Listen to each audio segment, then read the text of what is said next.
गुरु रूप प्यारी साध संगत जी, आओ सारे रसना नूं पवित्र करते हुए प्यार नाल गज वज के बोलो जी। जय गुरुदेव, धन गुरुदेव जी, जय संतां दी। अज सानू फिर एक बारी सुभाग प्राप्त हो रहा है कि असी हरि दी कृपा द्वारा इस सत्संग विच जुड़े हाँ। महाराज रविदास जी ने सानू फरमाया है कि हर दिन जो है वो इक्वली इंपोर्टेंट है, विशेषता रखता है। ਉਹੀ दिन असी पॉजिटिव गिन सकते हाँ जिस दिन असी अपने श्वास जो हैं हरि दा शुक्र करते हुए असी बिताते हाँ। इस मालिक खालिक ने मनुखा जन्म नूं बेगमपुर दा रूप दिता है। इसे जन्म दे विच ही असी बेगमपुर नूं स्थापित कर सकने हैं। इसे जन्म विच ही असी अपना जन्म मरण कट सकने हैं। और जो मनुखी जीवन है उस दे विच जीसस क्राइस्ट जी महाराज ने फरमाया कि पेड़ दे गुण दा, पेड़ दी कीमत जो है, वृक्ष दी जो कीमत है उसके फल तो पता लगता है। सानू अपने खानदान ते मान होना चाहिए। सानू अपनी कौम ते, अपनी जात ते मान होना चाहिए। पर नाल हर एक दे मान वास्ते कुछ गुण दत्ते हैं। मालिक खालिक ने कुछ दस्या असी किहो जिहा जीवन जीना है। साध संगत जी, जो खिमा दे गुण हैं, जो विनम्रता दे गुण हैं, जो सहनशीलता दे गुण हैं, उन्हां गुणां दे विच ही साडा जीवन जे होवे ते उहनूं मनुखा जन्म कहा जा सकता है। साध संगत, साडा शरीर जो है ये 5 तत्तां दा बनिया है। मिट्टी दा गुण है सहनशीलता। बाणियां विच लिखिया है, खाद खूद धरती सहे, काट कूट बन राए। इसे तरह ही साडे शरीर दे विच हुण मिट्टी है, मिट्टी नूं जिन्ना मर्जी जिवें मर्जी कोई खोदे, उत्ते नंगे पैरीं चले, जुत्ती पा के चले, मिट्टी ने कदे कुछ नहीं किया। इस दे विच इन्नी सहनशीलता है। इसे वास्ते ही इनू इन्ना वड्डा रुतबा भी दिता गया है धरती मां दा। और मिट्टी दे बगैर ना मेरा शरीर हो सकता है, ना आप जी का हो सकता है, ना किसी चिड़ी का, ना सप का, किसी का हो नहीं सकता। इतनी विशेषता इसमें दिती गई। लेकिन जे साडे विच सहनशीलता नहीं रहिंदी ते समझो असी अपनी धरती मां का जो सानू लगी है उसका अपमान करते हैं। इस तरह ही पानी है। हर एक शरीर दे विच 70 तो 80% तक पानी हुंदा है। और पानी की बहुत वड्डी विशेषता है। इनू कोई 100 डिग्री ते गर्म भी कर दे, उबाल भी दवे, ते ये अग नूं वधांदा नहीं है, ये अग नूं बुझांदा है। इस तरह ही अग्नि है। अग्नि जिहड़ी है ਇਹਦੇ बगैर कोई चीज़ पवित्र नहीं हो सकती। सोना करना होवे, तांबा करना होवे, अग पवित्र करती है। और वायु जो है, हवा लगी है साडे शरीर नूं, ये गतिमान रहिंदी है। जे हवा एक सैकंड भी रुक जाए, सारी दुनिया का राम नाम सत हो जाए, सारे उस वेले सौ जान। और फिर आउंदा है आकाश, पंजवां तत्त। साध संगत, आकाश का गुण है विशालता। ਇਹਦਾ ਦਿਲ ਬਹੁਤ ਵੱਡਾ ਹੁੰਦਾ, ਵਿਸ਼ਾਲ ਹੁੰਦਾ। ਇਹ ਛੋਟੀ ਛੋਟੀਆਂ ਗੱਲਾਂ ਵਿੱਚ ਉਲਝਦਾ ਨਹੀਂ। ਔਰ ਅੱਜ ਦਾਸ ਨੇ ਇਹੀ ਬੇਨਤੀ ਕਰਨੀ ਇਹਨਾਂ ਗੁਣਾਂ ਦੀ, ਔਰ ਇਹਨਾਂ ਗੁਣਾਂ ਦੇ ਉੱਤੇ ਜੋ ਮਿੱਟੀ ਪਾ ਦਿੰਦੇ ਨੇ ਉਹ ਹਨ ਕਾਮ, ਕ੍ਰੋਧ, ਲੋਭ, ਮੋਹ, ਹੰਕਾਰ। ਉਹ ਜਿਹੜੇ ਅਵਗੁਣ ਨੇ ਉਹ ਸਾਡੀ ਕੀਤੀ ਕਰਾਈ ਦੇ ਉੱਤੇ ਪਾਣੀ ਪਾ ਦਿੰਦੇ ਨੇ। ਕ੍ਰੋਧ ਦੀ ਅੱਜ ਦਾਸ ਬੇਨਤੀ ਕਰੇਗਾ ਕਿ ਸਤਿਗੁਰੂ ਰਵਿਦਾਸ ਜੀ ਮਹਾਰਾਜ ਨੇ ਕਿਹਾ ਕਿ ਕਟਕ ਬਚਨ ਨਾ ਬੋਲੀਏ। ਬੰਦਾ ਜਦੋਂ ਕ੍ਰੋਧ ਵਿੱਚ ਹੁੰਦਾ ਕੌੜੇ ਬਚਨ ਬੋਲਦਾ। ਮਹਾਰਾਜ ਨੇ ਕਿਹਾ ਕਿਉਂ ਨਾ ਬੋਲੀਏ, ਕਿਉਂਕਿ ਦੇ ਸਭ ਘਟ ਹਰ ਕੋ ਵਾਸ। ਜਦੋਂ ਵੀ ਤੁਸੀਂ ਕੌੜੇ ਬਚਨ ਕਹੋਗੇ ਉਹਦੇ ਵਿੱਚ ਹਰੀ ਦਾ ਵਾਸ ਹੈ। ਹਰੀ ਦਾ ਵਾਸ ਨਾ ਹੋਵੇ ਤੇ ਬੰਦਾ ਸਾਹ ਹੀ ਨਹੀਂ ਲੈ ਸਕਦਾ। ਆਤਮਾ ਕਰਕੇ ਸਾਹ ਲੈਂਦੇ ਆ। ਇਸ ਵਾਸਤੇ ਸਤਿਗੁਰੂ ਰਵਿਦਾਸ ਜੀ ਮਹਾਰਾਜ ਨੇ ਫਰਮਾਇਆ ਹੈ ਕਿ ਕ੍ਰੋਧ ਜਦੋਂ ਹੁੰਦਾ ਬੰਦੇ ਨੂੰ ਭੁੱਲ ਹੀ ਜਾਂਦਾ ਹੈ, ਆਪਣੀ ਹੋਸ਼ ਭੁੱਲ ਜਾਂਦੀ ਹੈ, ਔਰ ਫਿਰ ਇਹ ਕੜਵੇ ਬਚਨ ਬੋਲਦਾ ਹੈ। ਆਮ ਤੌਰ ਤੇ ਪੰਜਾਬ ਦੇ ਵਿੱਚ ਇਹ ਕਿਹਾ ਜਾਂਦਾ ਹੈ ਕਿ ਬਈ ਤਲਵਾਰ ਦਾ ਫੱਟ ਤੇ ਮਿਟ ਜਾਂਦਾ ਹੈ, ਪਰ ਗੱਲਾਂ ਦਾ ਫੱਟ, ਜਿਹੜਾ ਬੋਲ ਦਾ ਫੱਟ ਹੈ ਉਹ ਨਹੀਂ ਮਿਟਦਾ। ਇਸ ਵਾਸਤੇ ਅਸੀਂ ਦੇਖਿਆ ਹੈ ਮਹਾਭਾਰਤ ਹੋਇਆ, ਜ਼ਮੀਨ ਜਾਇਦਾਦ ਵੀ ਉਹਦਾ ਕਾਰਨ ਸੀ, ਲੇਕਿਨ ਉਹ ਜਿਹੜਾ ਬੋਲ ਸਨ ਦ੍ਰੋਪਦੀ ਦੇ, ਅੰਧੇ ਦੀ ਔਲਾਦ ਅੰਧੇ, ਉਹਨਾਂ ਅੱਗ ਦੇ ਉੱਤੇ ਤੇਲ ਪਾਉਣ ਦਾ ਕੰਮ ਕੀਤਾ। ਸਾਧ ਸੰਗਤ ਇਸ ਵਾਸਤੇ ਮਹਾਰਾਜ ਰਵਿਦਾਸ ਜੀ ਨੇ ਕਿਹਾ ਕਟਕ ਬਚਨ ਨਾ ਬੋਲੀਏ, ਕਿਉਂਕਿ ਸਭ ਘਟ ਹਰ ਕਾ ਵਾਸ। ਔਰ ਇਹ ਗਿਆਨ ਕੋ ਦੀਵਾਰ ਹੈ। ਹਰੀ ਦੇ ਨਾਲ ਹਰੀ ਦੀ ਜਾਣਕਾਰੀ ਪ੍ਰਾਪਤ ਕਰਨੀ, ਹਰੀ ਦੇ ਨਾਲ ਜੁੜਨਾ, ਉਹ ਕੌੜੇ ਬਚਨ ਜਿਹੜੇ ਨੇ, ਕ੍ਰੋਧ ਜੋ ਹੈ ਉਹ ਦੀਵਾਰ ਬਣ ਜਾਂਦਾ, ਉਹ ਰੁਕਾਵਟ ਬਣਦਾ ਹੈ। ਔਰ ਮਨੁੱਖਾ ਜਨਮ ਮਿਲਿਆ ਹੈ ਸਾਨੂੰ ਹਰੀ ਦੇ ਨਾਲ ਪ੍ਰਾਪਤੀ ਕਰਨ ਦਾ, ਹਰੀ ਦੀ ਪਛਾਣ ਕਰਕੇ ਸਤਿਗੁਰੂ ਪਾਸੋਂ, ਔਰ ਹਰੀ ਵਰਗੇ ਗੁਣ ਧਾਰਨ ਕਰਨ ਦਾ ਨਾਂ ਹੈ। ਇਸ ਲਈ ਮਨੁੱਖਾ ਜਨਮ ਮਿਲਿਆ। ਤਾਂ ਮਹਾਰਾਜ ਕਹਿੰਦੇ ਨੇ ਕਿਉਂਕਿ ਕ੍ਰੋਧੀ ਬੰਦਾ ਜਿਹੜਾ ਹੈ ਉਹਨੂੰ ਆਪਣੀ ਸੁਰਤੀ ਨਹੀਂ ਰਹਿੰਦੀ। ਕ੍ਰੋਧ ਦੇ ਕਾਰਨ ਘਰ ਪੱਟੇ ਜਾਂਦੇ ਨੇ। ਸਾਧ ਸੰਗਤ, ਮੈਂ ਕਈ ਵਾਰੀ ਇਹ ਕਥਾ ਸੁਣਾਇਆ ਕਰਨਾ। ਇੱਕ ਬੱਚਾ, ਉਹਨੂੰ ਬਹੁਤ ਗੁੱਸਾ ਹੁੰਦਾ ਸੀ, ਔਰ ਹੋ ਸਕਦਾ ਹੈ ਸਾਡੇ ਘਰਾਂ ਦੇ ਵਿੱਚ ਹੀ ਕੋਈ ਨਾ ਕੋਈ ਬੱਚਾ ਐਸਾ ਹੋਏ ਜਿਹਨੂੰ ਬਹੁਤ ਗੁੱਸਾ, ਮਾਰੇ ਹੀ ਗੁੱਸਾ ਆਈ ਜਾਣਾ। ਔਰ ਸਾਰਾ ਪਰਿਵਾਰ ਦੁਖੀ ਹੋ ਗਿਆ, ਹੁਣ ਕੀ ਕਰੀਏ। ਔਰ ਪਿਤਾ ਨੇ ਕਿਹਾ, ਇੱਕ ਸਕੀਮ ਸੋਚੀ। ਉਹਨਾਂ ਕਿਹਾ ਬੇਟਾ ਤੇਰਾ ਕ੍ਰੋਧ ਤੇ ਵਸ ਨਹੀਂ ਹੁੰਦਾ ਪਿਆ, ਔਰ ਦਿਹਾੜੀ 'ਚ ਕਈ ਵਾਰੀ ਤੂੰ ਮਾਂ ਨਾਲ ਲੜਨਾ, ਕਈ ਵਾਰੀ ਭੈਣਾਂ ਭਰਾਵਾਂ ਨਾਲ ਲੜਦਾ ਹੈ।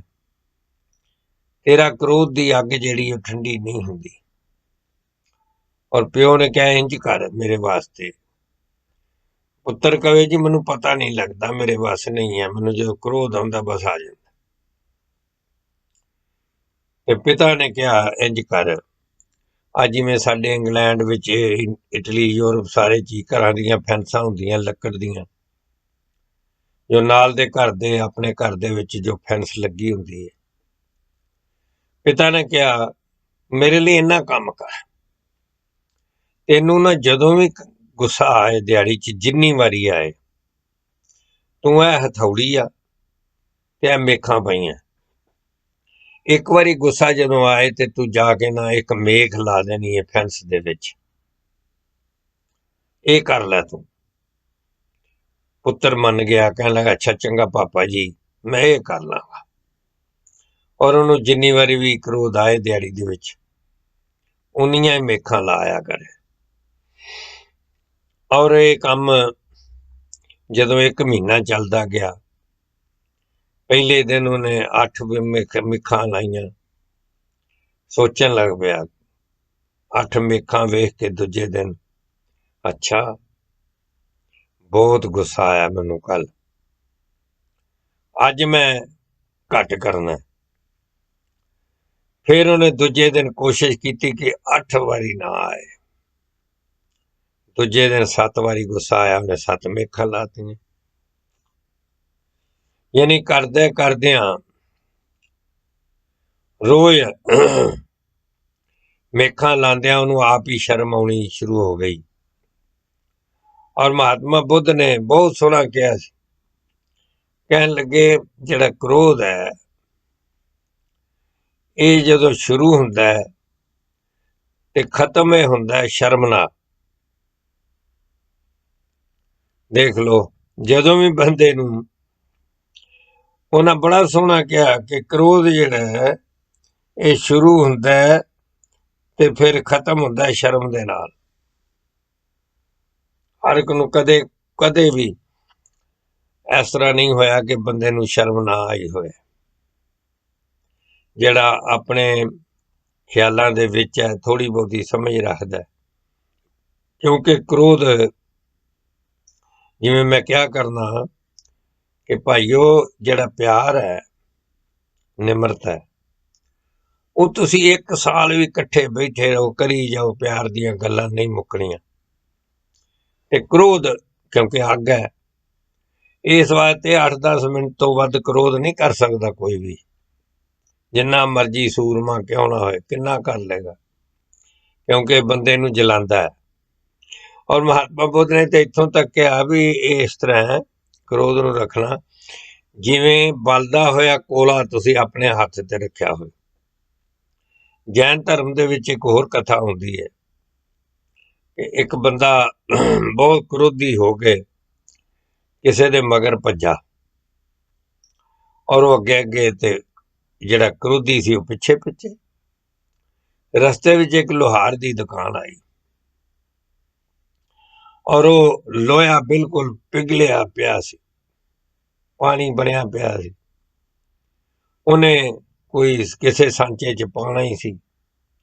ਇੱਕ ਕ੍ਰੋਧੀ ਬੰਦੇ ਨੇ ਉਹ ਲੋਹਾ ਹੀ ਫੜ ਲਿਆ ਆਪਣਾ, ਉਹ ਜਿਹੜਾ ਜਿਹਦੇ 'ਚ ਭਾਂਡੇ ਦੇ ਵਿੱਚ ਗਰਮ ਹੋਇਆ ਸੀ, ਤੇ ਵੀ ਮੈਂ ਇਹ ਸੁੱਟਾਂ ਉਹਦੇ ਤੇ। ਇਹ ਦੂਰੋਂ ਸੁੱਟ ਦਿਆਂਗਾ, ਅੱਗੇ ਭਜਦਾ ਰਿਹਾ। ਸੰਤ ਜਨ ਉਹ ਚੁੱਕ ਕੇ ਆਪ ਦੇਖੇ ਨਾ ਤਾਬ, ਜੋ ਜਿਹਦੇ ਤੇ ਕ੍ਰੋਧ ਕਰ ਰਿਹਾ ਸੀ, ਗੁੱਸਾ ਕਰ ਰਿਹਾ ਤੇ ਸੁੱਟਿਆ, ਉਹ ਤੇ ਅੱਗੇ ਨਿਕਲ ਗਿਆ, ਲੇਕਿਨ ਸੁੱਟਣ ਵਾਲੇ ਦੇ ਹੱਥ ਸੜ ਗਏ। ਬਲਦਾ ਹੋਇਆ ਕੋਲਾ, ਮਹਾਤਮਾ ਬੁੱਧ ਨੇ ਕਿਹਾ, ਇਸ ਵਾਸਤੇ ਕਿਸੇ ਨੂੰ ਉਹ ਸਾੜੇ ਨਾ ਸਾੜੇ, ਜਿੰਨੇ ਉਹ ਚੁੱਕੇ ਹੈ ਉਹਨੂੰ ਉਹ ਜ਼ਰੂਰ ਸਾੜਦਾ ਹੈ। ਔਰ ਸਤਿਗੁਰੂ ਰਵਿਦਾਸ ਜੀ ਸਾਨੂੰ ਬਚਾਉਣ ਵਾਸਤੇ ਇਹ ਕਹਿੰਦੇ ਨੇ, ਕਟਕ ਬਚਨ ਨਾ ਬੋਲੀਏ क्योंकि सब कट हर को बास, ये ज्ञान को दीवार है, कह रविदास विचार। हमारे रविदास जी फरमाते ने, ये दीवार है तुहाडे विच ते हरि च, बहुत वड्डी दीवार है। और वो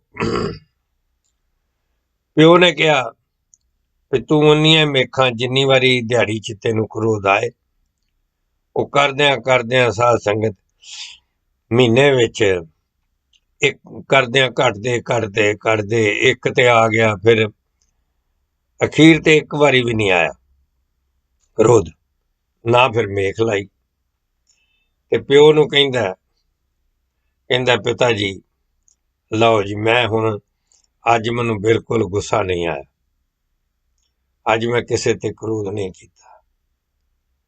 प्यो ने गले लगाया, हर प्यो लगाएगा। बड़े खुश होए, क्योंकि क्रोधी बच्चा ना पढ़ लिख सकता, ना लिख सकता, ना वो किसी नाल बहेगा, ਉਹਦੇ ਸਾਰੇ ਭਾਵ ਗਲਤ ਬਣ ਜਾਂਦੇ ਨੇ। ਔਰ ਉਹਨਾਂ ਨੇ ਕਿਹਾ ਵੀ ਬਹੁਤ ਖੁਸ਼ੀ ਹੋਈ, ਬਹੁਤ ਖੁਸ਼ੀ। ਦੂਜੇ ਦਿਨ ਫਿਰ ਬੜੇ ਪਿਓ ਪੁੱਤਰ ਬੈਠੇ और पिता बहुत खुश सन। कहन लगा बड़े मान नाल कि अज वेखो मैनूं हुण बिल्कुल गुस्सा नहीं आउंदा। ते प्यो ने कहा अच्छा पुत्र इंज कर, मैनूं बहुत ही खुशी है, हुण तूं कोई मेख नहीं लाई, 2-4 दिन 5 दिन हो गए ने तैनूं किसे ते गुस्सा नहीं आया, ते इंज कर हुण तूं मेखां पुट लिया सारियां, हौली हौली करके एक एक दो दो करके पुट लिया। ते उन्हें हौली हौली करके सारियां मेखां जिहड़ियां फैंस विच लगियां सी ਉਹ ਪੁੱਟ ਲੈਂਦੀ। ਪਿਓ ਨੇ ਕਿਹਾ ਚੱਲ ਹੁਣ ਚੱਲਦੇ। ਸਾਰੀ ਫੈਂਸ ਤੋਂ ਮੇਖਾਂ ਤੇ ਕੱਢ ਲਈਆਂ ਔਰ ਉਹ ਜਦੋਂ ਪਿਓ ਪੁੱਤਰ ਗਏ ਤੇ ਪਿਓ ਨੇ ਕਿਹਾ ਵੇਖ ਪੁੱਤਰ ਹੁਣ ਮੇਖ ਤੇ ਹੈ ਨਹੀਂ, ਲੇਕਿਨ ਮੇਖ ਨਾਲ ਜਿਹੜਾ ਇੱਥੇ ਛੇਕ ਪੈ ਗਿਆ ਉਹ ਨਹੀਂ ਖਤਮ ਹੋ ਸਕਦਾ। ਜਿਹੜਾ ਇੱਥੇ ਫੈਂਸ ਦੇ ਵਿੱਚ ਜਿੰਨੀਆਂ ਮੇਖਾਂ, ਜਿੰਨੀ ਵਾਰੀ ਤੂੰ ਗੁੱਸਾ ਕੀਤਾ ਉਨੀ ਵਾਰੀ ਹੀ ਤੂੰ ਮੇਖਾਂ ਲਾਈਆਂ ਤੇ ਉਨੀ ਵਾਰੀ ਉੱਥੇ ਛੇਕ ਪਿਆ। ਜਿਹਦੇ ਨਾਲ ਵੀ ਗੁੱਸਾ ਕੀਤਾ ਹੀ ਉਹਦੇ ਦਿਲਾਂ ਤੇ ਛੇਕ ਪੈ ਗਿਆ। ਸੋ ਇਸ ਵਾਸਤੇ ਸਾਧ ਸੰਗਤ ਸਰੀਰ ਜਿਹੜਾ ਹੈ ਇਹਦੇ ਵਿੱਚ ਗਰਮੀ ਹੈ, 98 ਡਿਗਰੀ ਤੱਕ ਵੱਧ ਤੋਂ ਵੱਧ ਰਹਿ ਸਕਦੀ ਹੈ, ਕਿਉਂਕਿ ਬੰਦੇ ਦੇ ਮਰਨ ਦਾ ਨਿਸ਼ਾਨੀ ਇਹ ਹੈ ਕਿ ਸਰੀਰ ਠੰਡਾ ਹੋ ਜਾਂਦਾ। ਹੱਥ ਲਾ ਕੇ ਦੇਖਦੇ ਨੇ ਠੰਡਾ ਹੋ ਗਿਆ ਤੇ ਬਸ ਇਹ ਖਤਮ ਹੋ ਗਿਆ। ਅਗਨੀ ਬਹੁਤ ਜ਼ਰੂਰੀ ਹੈ, ਲੇਕਿਨ ਉਹ ਅਗਨੀ ਜਦੋਂ ਵਿਸ਼ਾਲ ਰੂਪ ਧਾਰਨ ਕਰਦੀ ਹੈ ਉਹ ਸਾਨੂੰ ਸਾੜ ਕੇ ਸੁਆਹ ਕਰ ਦਿੰਦੀ ਹੈ। ਤਾਪਮਾਨ ਕਦੇ ਵੀ ਜਿਸ ਤਰ੍ਹਾਂ ਜਿਤਨਾ ਇਹ 100 ਡਿਗਰੀ ਦੇ ਲਾਗੇ ਚਾਗੇ 98 ਜੋ ਰਹਿੰਦਾ ਇਹ ਤੇ ਸੁਖਦਾ ਹੀ ਹੁੰਦਾ ਹੈ, ਲੇਕਿਨ ਜੇ ਹੁਣ ਉਹ 100 ਤੋਂ ਉੱਤੇ ਚੱਲ ਜੇ ਉਦੋਂ ਹੋਰ ਵਧੀ ਜਾਏ ਫਿਰ ਉਹ ਜਲਾਉਂਦਾ ਹੈ, ਫਿਰ ਕਸ਼ਟਦਾਇਕ ਹੁੰਦਾ ਹੈ। ਇਸ ਲਈ ਕਾਮ, ਕ੍ਰੋਧ, ਲੋਭ, ਮੋਹ, ਹੰਕਾਰ ਅਸੀਂ ਵਾਰੀ ਵਾਰੀ ਇਹਨਾਂ ਵਿਕਾਰਾਂ ਦੀ ਗੱਲ ਕਰਾਂਗੇ। ਅੱਜ ਕ੍ਰੋਧ ਦੀ ਕਰਨਾ ਹੈ, ਕਿਉਂਕਿ ਕ੍ਰੋਧ ਜਿਹੜਾ ਹੈ ਬਹੁਤ ਨਾਸ਼ਕ ਹੈ। ਇਹ ਬਹੁਤ ਖਰਾਬ ਕਰਦਾ ਬੰਦੇ ਨੂੰ, ਸੰਬੰਧ ਖਰਾਬ ਹੋ ਜਾਂਦੇ ਨੇ। ਇਸ ਲਈ ਸਾਧ ਸੰਗਤ ਛੋਟੀ ਜੀ ਗੱਲ ਪਿੱਛੇ ਹੀ ਜਦੋਂ ਬੱਚਾ ਕ੍ਰੋਧ ਕਰ ਲੈਂਦਾ, ਜਿਸ ਤਰ੍ਹਾਂ ਇੱਕ ਕਹਾਣੀ ਹੈ ਬੜੀ ਅੱਛੀ ਕਿ ਇੱਕ ਪੁੱਤਰ ਅਮੀਰ ਸਨ, ਮਾਂ ਪਿਓ ਚੰਗੇ ਅਮੀਰ ਸਨ, ਤੇ ਪੁੱਤਰ ਨੇ ਇੱਕ ਸ਼ੋਰੂਮ ਦੇ ਵਿੱਚ ਸਪੋਰਟਸ ਕਾਰ ਦੇਖੀ ਲੱਗੀ ਹੋਈ। ਕਾਲਜ ਵਿੱਚ ਬੱਚਾ ਪੜ੍ਹਦਾ ਸੀ, ਯੂਨੀਵਰਸਿਟੀ ਵਿੱਚ। ਉਹਨੇ ਆਪਣੇ ਪਿਤਾ ਨੂੰ ਕਿਹਾ, ਸੱਚੀ ਕਹਾਣੀ ਹੈ, ਪਿਤਾ ਨੂੰ ਕਿਹਾ ਕਿ ਮੈਨੂੰ ਜਿੱਦਣ ਮੈਂ ਡਿਗਰੀ ਲੈ ਕੇ ਆਵਾਂ ਉਹ ਕਾਲੀ ਜੀ ਟੋਪੀ ਪਾ ਕੇ ਤੇ ਕਾਲਾ ਜਿਹਾ ਗਾਊਨ ਪਾ ਕੇ ਜਿਹੜੀ ਦਿੰਦੇ ਨੇ ਯੂਨੀਵਰਸਿਟੀ 'ਚ, ਉਸ ਦਿਨ ਮੈਨੂੰ ਤੁਸੀਂ ਗਿਫਟ ਵਿੱਚ ਇਹ ਕਾਰ ਦੇਣਾ, ਸਪੋਰਟਸ ਕਾਰ। ਬੱਚੇ ਨੂੰ ਪਤਾ ਸੀ ਪਿਓ ਮੇਰਾ ਅਫੋਰਡ ਕਰ ਸਕਦਾ, ਉਹਦੇ ਕੋਲ ਇੰਨੇ ਪੈਸੇ ਆ ਨੇ, ਤੇ ਕੋਈ ਮਾੜੀ ਗੱਲ ਵੀ ਨਹੀਂ। ਪਿਓ ਨੇ ਕਿਹਾ ਕੋਈ ਨਹੀਂ, ਠੀਕ ਹੈ ਬੇਟਾ, ਤੂੰ ਪੜ੍ਹ ਪਹਿਲਾਂ, ਜਦੋਂ ਡਿਗਰੀ ਹੋਏਗੀ ਫਿਰ ਗੱਲ ਕਰਾਂਗੇ। ਔਰ ਉਹ ਦਿਨ ਵੀ ਆ ਗਿਆ ਜਿਸ ਦਿਨ ਡਿਗਰੀ ਮਿਲਣੀ ਸੀ, ਔਰ ਸੰਤ ਜਨੋਂ ਪੁੱਤਰ ਗਿਆ, ਡਿਗਰੀ ਲੈ ਕੇ ਆ, ਕਹਿਣ ਲਿਆਓ ਪਿਤਾ ਜੀ ਮੇਰਾ ਗਿਫਟ, ਮੇਰਾ ਪ੍ਰੈਜੈਂਟ ਦਿਓ। ਪਿਓ ਨੇ ਉਹਨੂੰ ਇੱਕ ਪੈਕਟ ਦਿੱਤਾ, ਔਰ ਉਹ ਪੈਕਟ ਜਿਹੜਾ ਸੀ ਬੜਾ ਸੋਹਣਾ ਰੈਪ ਕੀਤਾ ਹੋਇਆ ਸੀ। ਚਾਈ ਚਾਈ ਘਰ ਗਏ, ਆਪਣੇ ਕਮਰੇ 'ਚ ਗਿਆ ਤੇ ਉਹ ਪੈਕਟ ਖੋਲ੍ਹਿਆ ਤੇ ਸਾਧ ਸੰਗਤ ਉਹਦੇ ਵਿੱਚ ਬਾਈਬਲ ਸੀ, ਧਾਰਮਿਕ ਗ੍ਰੰਥ ਸੀ। ਜਿਸ ਤਰ੍ਹਾਂ ਤੁਸੀਂ ਕਿਸੇ ਨੂੰ ਅੰਮ੍ਰਿਤ ਪਾਣੀ ਬੱਚੇ ਨੂੰ ਦੇ ਦਿਓ, ਔਰ ਇਹ ਦੇਣੀ ਚਾਹੀਦੀ, ਕਿਉਂ ਨਹੀਂ? ਗਿਫਟ ਦੇਣੇ, ਕੋਈ ਐਸੀ ਪੁਸਤਕ ਦਾ ਦਿਓ, ਐਸੇ ਗ੍ਰੰਥ ਦਾ ਦਿਓ ਜਿਹੜਾ ਉਹਦੇ ਜੀਵਨ ਦੇ ਵਿੱਚ ਸੁਧਾਰ ਕਰੇ, ਜੀਵਨ ਵਿੱਚ ਵਾਧਾ ਕਰੇ। ਉਹਦੇ ਗੁਣਾਂ ਵਿੱਚ ਵਾਧਾ ਕਰੇ।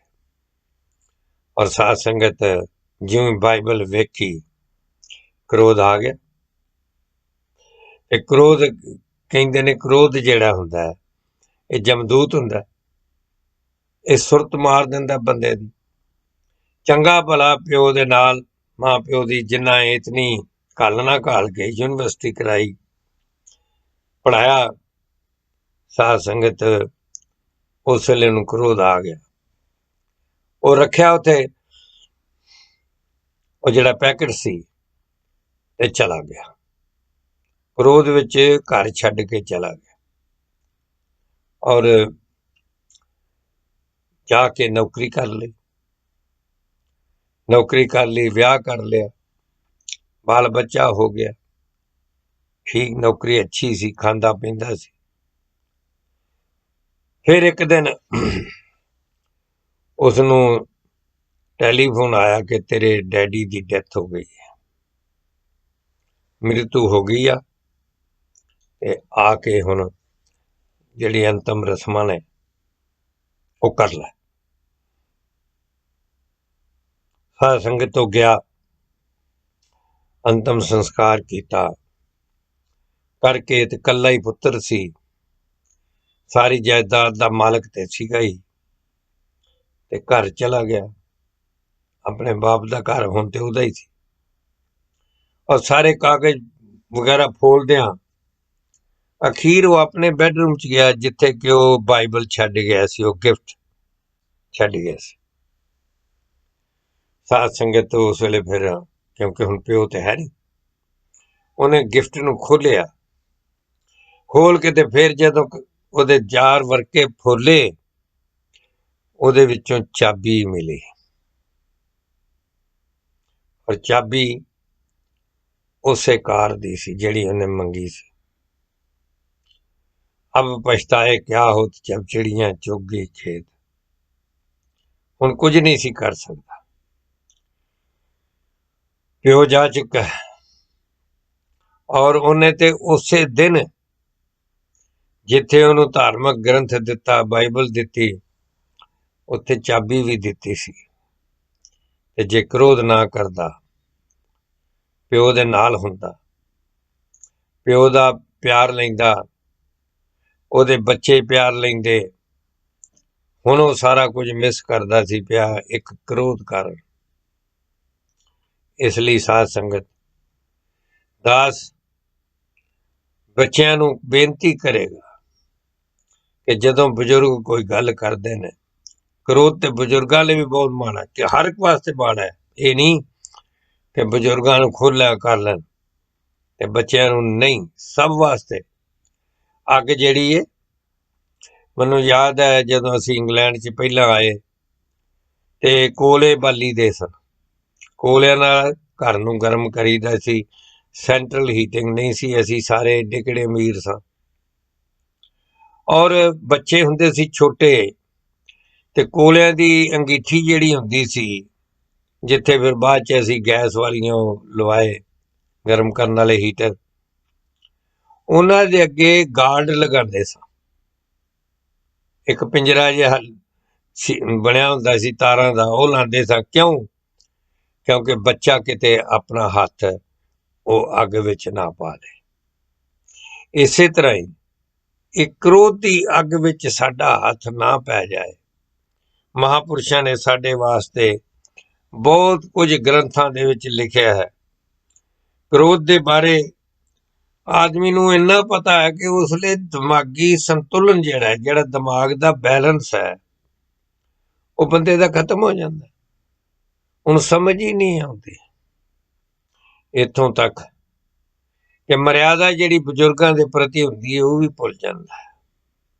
ਆ ਤੁਸੀਂ ਦੇਖਿਆ ਰੋਜ਼ ਅਖਬਾਰਾਂ ਦੇ ਵਿੱਚ ਕਿ ਥੋੜੀ ਜਿਹੀ ਗੱਲ ਤੇ ਜਦੋਂ ਗੁੱਸਾ ਆਇਆ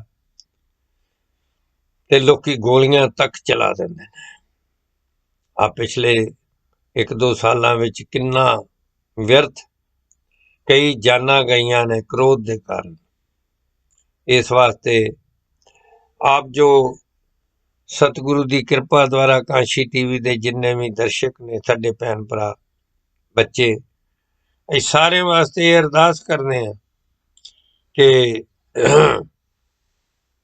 ਸੰਤ ਜਨੋ ਕਿ ਦਾਤਾਰ ਕਿਰਪਾ ਕਰੇ, ਸਾਡੇ ਬੱਚਿਆਂ ਨੂੰ ਕਦੇ ਵੀ ਇਹ ਕੋਈ ਇਹ ਜਿਹੜੇ ਵੈਲ ਨੇ, ਇਹ ਜਿਹੜੇ ਨੁਕਸ ਨੇ, ਇਹ ਨਾ ਪੈ ਜਾਣ। ਕਿਉਂਕਿ ਜਦੋਂ ਅਸੀਂ ਹੱਥ ਜੋੜਨੇ ਆ ਜਾਂਦੇ ਨੇ, ਉਹਦੇ ਵਿੱਚ ਕਦੇ ਕੋਈ ਵੀ ਬੰਦਾ ਹਾਰਦਾ ਨਹੀਂ ਹੈ, ਜਿੱਤਦਾ ਹੀ ਹੈ। ਹਮੇਸ਼ਾ ਮਾਫ ਕਰਨ ਵਾਲਾ ਜਿੱਤਦਾ ਹੁੰਦਾ ਹੈ। ਸਾਧ ਸੰਗਤ ਦਾਸ ਕਈ ਵਾਰੀ ਮਿਸਾਲ ਦਿੰਦਾ ਹੈ ਕਿ ਹਜ਼ੂਰ ਜੀਸਸ ਕ੍ਰਾਈਸਟ ਜੀ ਨੇ ਜਦੋਂ ਸੂਲੀ ਤੇ ਟੰਗਿਆ ਗਿਆ, ਜ਼ੁਲਮ ਕੀਤੇ ਗਏ, ਇੱਥੋਂ ਤੱਕ ਕਿ ਝੂਠੇ ਮੁਕੱਦਮੇ, ਸਭ ਕੁਝ ਝੂਠਾ, ਲੇਕਿਨ ਉਹਨਾਂ ਨੇ ਇੱਕ ਫਰਗਿਵਨੈਸ ਨਾਂ ਤੇ ਚੀਜ਼ ਸਾਨੂੰ ਸਭ ਨੂੰ ਬਖਸ਼ੀ, ਮਾਫ ਕਰਨਾ। ਖਿਮਾ ਸਾਧਗੀ ਜਾਤ ਕਿਹਾ ਗਿਆ। ਸਾਧੂ ਦੀ ਜਾਤ ਹੋਰ ਕੁਝ ਨਹੀਂ ਹੁੰਦੀ। ਜਾਤ ਨਾ ਪੁੱਛੋ ਸਾਧਕੀ, पूछ लीजिए ਗਿਆਨ, ਮੋਲ ਕਰੋ ਤਲਵਾਰ ਕਾ, ਪੜੀ ਰਹਿਣ ਦੋ ਬਿਆਨ। ਸਾਧੂ ਦੀ ਜਾਤ ਇੱਕ ਗੁਣ ਹੁੰਦੇ ਨੇ। ਸਾਧੂ ਦੀ ਜਾਤ ਉਹ ਕਿਸੇ ਇੱਕ ਜਾਤੀ ਲਈ ਨਹੀਂ ਹੁੰਦਾ, ਸਾਰਿਆਂ ਵਾਸਤੇ ਹੁੰਦਾ। ਇਸੇ ਤਰ੍ਹਾਂ ਅਸੀਂ ਕਹਿੰਦੇ ਹਾਂ ਮਨਮੁਖ ਤੇ ਗੁਰਮੁਖ ਹੈ। ਜੋ ਮਨ ਦੀ ਮੱਤ ਕਰੇ ਉਹ ਮਨਮੁਖ ਹੈ, ਜੋ ਗੁਰੂ ਦੀ ਮੱਤ ਅਨੁਸਾਰ ਚੱਲਦਾ ਉਹ ਗੁਰਮੁਖ ਹੈ। ਇਸ ਵਾਸਤੇ ਜਿਸ ਤਰ੍ਹਾਂ ਸਾਡੇ ਹੀ ਆਪਣੇ ਬੱਚੇ ਹੁਣ ਸਾਧ ਸੰਗਤ, ਕੋਈ ਗ੍ਰੈਜੂਏਟ ਹੋ ਗਿਆ, ਕੋਈ ਡਾਕਟਰ ਬਣਿਆ, ਕੋਈ ਇੰਜੀਨੀਅਰ ਬਣਿਆ, ਸਰੀਰ ਤੇ ਉਹੀ ਹੈ, ਲੇਕਿਨ ਜਿਹੜੀ ਸਮਝ ਹੈ, ਜਿਹੜੀ ਮੱਤ ਹੈ, ਜਿਹੜਾ ਗਿਆਨ ਹੈ, ਉਹਦੇ ਕਰਕੇ ਜਿਹਨੇ ਇੰਜੀਨੀਅਰਿੰਗ ਕਰ ਲਈ ਉਹ ਇੰਜੀਨੀਅਰ ਬਣ ਗਿਆ, ਜਿਹਨੇ ਮੈਡੀਕਲ ਕਰ ਲਈ ਉਹ ਡਾਕਟਰ ਬਣ ਗਿਆ। ਉਹਦੇ ਕਰਕੇ ਹੈ, ਉਸ ਗਿਆਨ ਕਰਕੇ ਜਿਹੜਾ ਉਹਨਾਂ ਨੇ ਹਾਸਲ ਕੀਤਾ। ਸੋ ਇਸ ਵਾਸਤੇ ਸਾਧ ਸੰਗਤ ਜਿਵੇਂ, ਤੇ ਕਈ ਵਾਰੀ ਧੀਆਂ ਦੇ ਵਿੱਚ ਵੀ, ਕਿਉਂਕਿ ਧੀਆਂ ਬਾਰੇ ਤਾਂ ਮੈਂ ਕਹਿਣਾ ਕਿ ਬੇਟਾ ਤੁਸੀਂ ਆਪਣੇ ਘਰ ਜਾਣਾ ਸਾਰਿਆਂ ਨੇ, ਤੁਹਾਡੇ ਅੰਦਰ ਤੇ ਬਿਲਕੁਲ ਗੁੱਸਾ ਚਾਹੀਦਾ ਹੀ ਨਹੀਂ, ਬਿਲਕੁਲ ਨਹੀਂ ਚਾਹੀਦਾ। ਜੇ ਅੱਗੇ ਕਈ ਵਾਰੀ ਹੁਣ ਨਵੇਂ ਘਰ ਜਾਣਾ ਹੁੰਦਾ, ਦੋਵਾਂ ਦਾ ਫਰਜ਼ ਬਣਦਾ।